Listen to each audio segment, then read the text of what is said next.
Cigarette पीना शौक है मेरा, आदत नहीं। ये जज्बात जगाती है तभी तो पीता हूँ।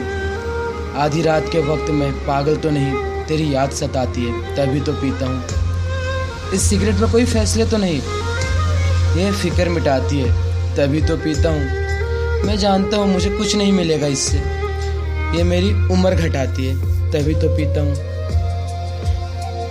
मैंने मौत से जाकर कहा कि तू थोड़े दिन टल जा। मौत ने कहा तेरी किसी को ज़रूरत नहीं, तू चला। मैंने कहा कोई है जो सिर्फ मेरे लिए ही जीता है। तो मौत ने हंसकर कहा इसीलिए तू रोज़ पानी की जगह आंसू पीता है। चाह के ये आसमान हमारा होता, ख्वाहिशों का भी कोई किनारा होता। ये सोचकर नहीं रोका उस मुसाफिर को, वो जाता ही क्यों दूर अगर वो हमारा होता।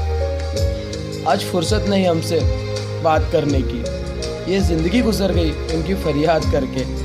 वो आए हमारी मौत पे तो कह देना अभी सोया है तुमको याद करके।